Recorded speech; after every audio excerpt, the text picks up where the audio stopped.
আসছে। তো এই মুহূর্তে যখন 45 মিনিট পর ও গেল, আমি তখন ওকে জিজ্ঞাসা করলাম যে তুমি কি ভাতটা খেয়ে আসছো?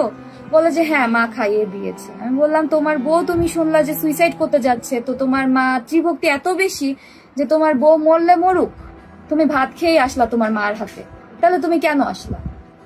বলে তা আসবো না, তোমাকে নিতে আসবো না। আমি বললাম আমি যদি সত্যি সুইসাইড করতাম, তোমার বস আর বসের বউ না থাকলে তো আমি সুইসাইডই করতাম।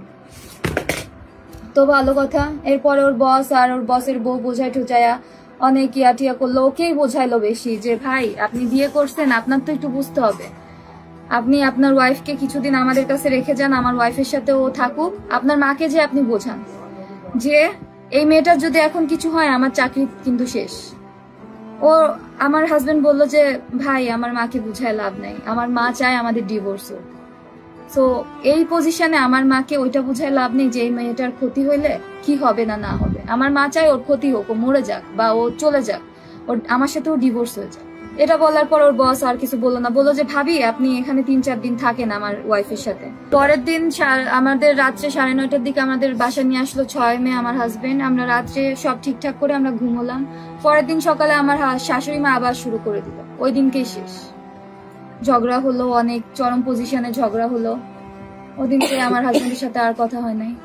এই যে ওর মা আমাকে মারছে, এই যে দাগ। স্বর্ণ আমার হাজবেন্ড খুব সৎ মানুষ ছিল, ও আমাকে আমার বিয়ের ভিডিও তো বর্তমানে ফেসবুকে ঘোরাফেরা করতেছে, ওই বিয়ের ভিডিওতে যতটুকু স্বর্ণ অতটুকুই স্বর্ণ স্টিল আছে। 2 বছরে আর কি হবে, স্বর্ণ কিছুই নাই। কিন্তু ও এটা উল্লেখ করছে কারণ ও আমাকে প্রচন্ড ভালোবাসতো। ও জানতো, ওর মাকে চিনতো, ওর ভাইদেরকে চিনতো, ওর বোনদেরকে চিনতো যে ও না থাকলে ওর অবর্তমানে ওর কিচ্ছু আমাকে তারা দিবে না, কিচ্ছু না, কিচ্ছু না, কিচ্ছু না। যার কারণে ওইটা উল্লেখ করে গেছে যে ও তো আমার বউ ছিল, ওকে আমাকে তো খুব ভালোবাসতো, ওই জন্যই স্বর্ণের কথাটুকু উল্লেখ করে গেছে। ও আমাকে ভালোবাসতো জন্যই শুধু ওই স্বর্ণটুকু যাতে অন্তত আমাকে দেয় ওর মায়া বা ওর ভাইরা, ওই জন্য ওই স্বর্ণের কথাটুকু ও শুধু উল্লেখ করছে।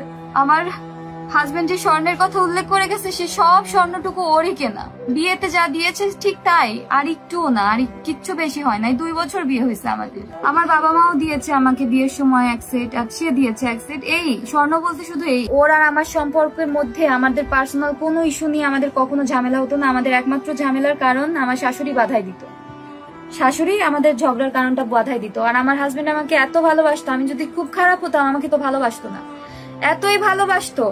ও মৃত্যুর সময় হাতে যে ঘড়িটা পরা ছিল ওইটা আমি দিয়েছিলাম বিয়েতে। 2.5 বছর আগে আমাদের বিয়ে হয়, ওর সাথে আমার মিট হওয়ার পরে ওই ঘড়িটা আমি ওকে দিয়েছিলাম। ও যে জামাটা পরা ছিল ওইটা আমার বাবা দিয়েছিল। ও সব সময় বলতো তোমার চিহ্ন আমি ছাড়বো না। আমি ওকে যে জুতাটা কিনে দিয়েছি এবার পুজোর সময়, দুর্গা পুজোর সময়, ওই জুতাটাই ও পরে শেষ হচ্ছে। আমার দেওয়া জিনিস পরেই ও গেছে। তারপরে ওর মা এসব কিছু করলো যে হ্যাঁ ভুল করছিস, হ্যান ত্যান আর করবি না। ইভেন আমার হাজবেন্ড যদি যেতে যেতে পথে যেতে যেতে সিঁড়ি দিয়ে নামতে নামতে, আমরা তো 7 তলার উপরে থাকতাম, নামতে নামতে ও যদি ফিরে তাকাইতো আমি তো দরজায় দাঁড়ানো থাকতাম, সেটা নিয়ে ওর মা ওকে বাজেভাবে, খুব বাজেভাবে অ্যাটাক করতো যে ফিরে তাকানোর কি আছে, বউয়ের সাথে এত কি, বউকে এত লাই দেওয়ার কি আছে, তুই বেরোচ্ছিস তুই বেরোই যা, পিছনে তাকে আবার তাকাতাকি চোখাচোখি করার কি আছে। এটাও বলছে তার মা, আমার শাশুড়ি। সে তার ছেলেকে বলতেছে বউয়ের সাথে চোখাচোখি কেন করিস। ওই টাটাটাই আমার হাজবেন্ডের শেষ টাটা ছিল।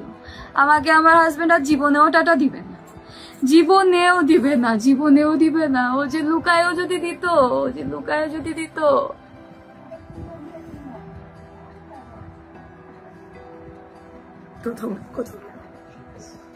ঠিক আছে, আর দরকার আচ্ছা মা, এই যে আমি বলি আর একটু বলো।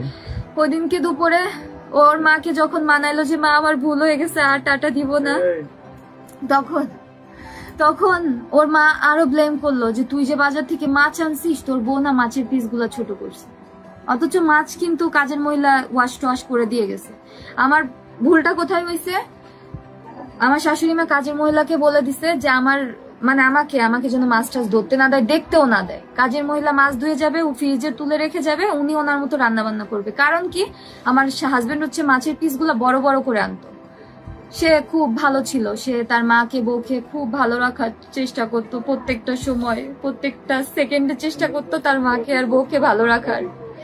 কিন্তু ওই যে বড় বড় পিস করে আনতো তো আমার হাজবেন্ড মাছের, তো আমার হাজবেন্ডের জন্য আমার শাশুড়ি মা বড় পিস গুলা রেখে আর সে বড় পিসই খেত, রান্না করে সে খেয়ে নিত যখন আমার হাজবেন্ড অফিসে থাকতো। আমার হাজবেন্ড দেখতো না যে তার মা খেয়ে নিচ্ছে, আর আমাকে যেহেতু মাছ দেখতে দিত না, তো আমি তো জানতেছি না কয়টা পিস বা কি রান্না করছে।